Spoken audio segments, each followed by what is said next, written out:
In less than 3 weeks, on February 8th, a large new casino will open, and it'll open in Monticello, New York. That's just 90 miles north of New York City. Resorts World Catskills, it will be the fourth of the 4 upstate casinos to open since voters approved them via referendum. It'll also be a very big one, 100,000 square feet of just gaming, a spa, luxury hotel, 10 bars and restaurants, and much, much more.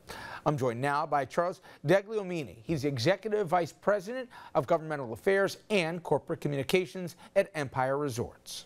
8th, tick-tock, huh? It's coming fast. It is. You know, it sneaks up on you, but we're in a sprint to the finish line. So you guys even moved up what was the anticipated opening day to the 8th. Give people an idea why, and also if they go up, what they'll find. Yeah, indeed. We originally were scheduled to open March 1, but the Lunar New Year is the middle of February. So we didn't want to miss that. That's a great revenue opportunity for our business, and we've designed a lot of our casino to appeal to the Asian gaming market. Not all of it, of course, but we've created a mini Asian casino inside of our larger casino. So we did not want to miss out on that revenue opportunity. So we accelerated our opening schedule, and a lot of people are happy about it. Answer this next question in the February window and then beyond that, because I remember we covered extensively as a big news story the casinos and the bids and who Sure. in the end was selected and who wasn't. And I remember the bid that you guys put forth. It wasn't just about the casino or the hotel room. There was a lot of stuff around it. And we know that up in that portion of the Hudson Valley, they've been looking for economic opportunity for a while. So give the big picture here. What's open in February and what's Sure. open once things warm up? It's a great question. I get this question all the time. How did you guys beat some of the biggest gaming companies in the world? And the answer is we built a better mousetrap. And we basically have 4 pistons in our engine. We have a 1.6 million square foot resort casino. We have an 18-hole golf course.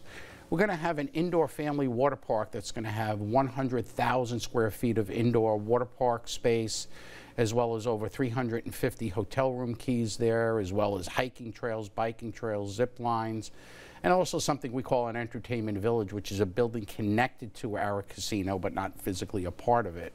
But through a weather-enclosed walkway, you'll be able to walk into that section of our property. And that'll be primarily a boutique hotel with approximately 15,000 square feet of additional retail space there.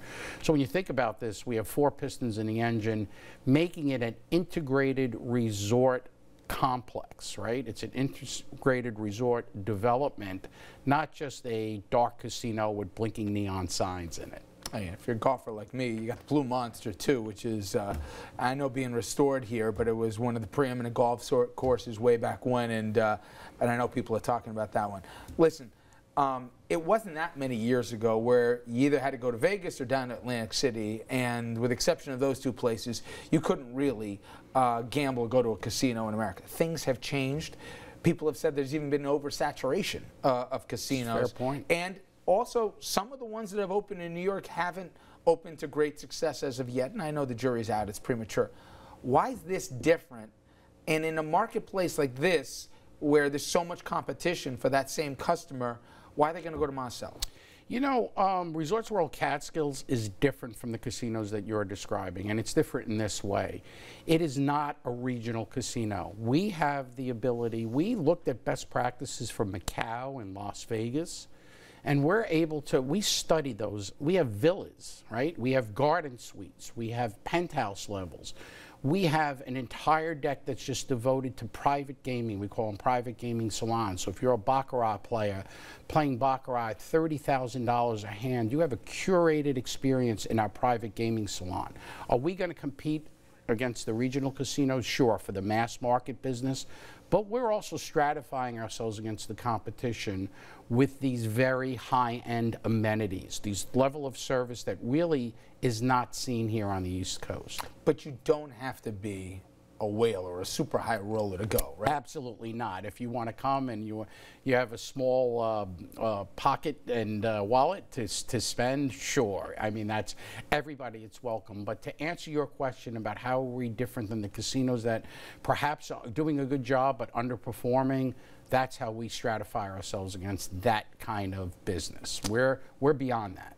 You know, Charlie, about 15 years ago, I think, I had done a story on Monticello and what it was when it was part of the Borscht Belt, and you know, it was a destination in the summers a generation ago, frankly.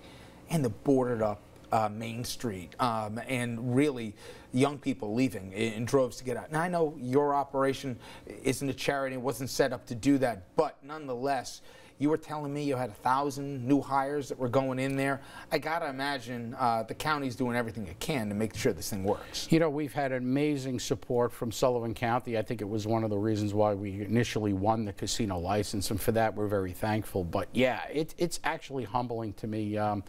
I've been working to try to obtain a casino license up in Sullivan County for the past 20 years. A lot of people think I just came off a plane from Las Vegas and a casino license materialized in front of my eyes. But after since the days of Nelson Rockefeller, there's been, you know, many iterations of failed casino plans for the Catskills. But finally, New York State did a really smart thing, and they said, let's have commercial casino gamings, not complicated off-reservation casinos. And with that came what I'm experiencing today. I mean, every day we are doing new hire orientations. There's probably currently 1,000 people in our building who are new hires. We're talking to them, and I mean, when you go into that room, these are people who are either unemployed or underemployed mostly. They now have paid time off, that we have a matching 401k plan. We have tremendous health benefits and paid life insurance. And it's just literally uplifting the economy. And from what you spoke about is, you know, when the old hotels up in the Catskills, the Concord, the Browns, the Pines died off, all those jobs left too. And it left people who didn't have any job opportunities, but now they do.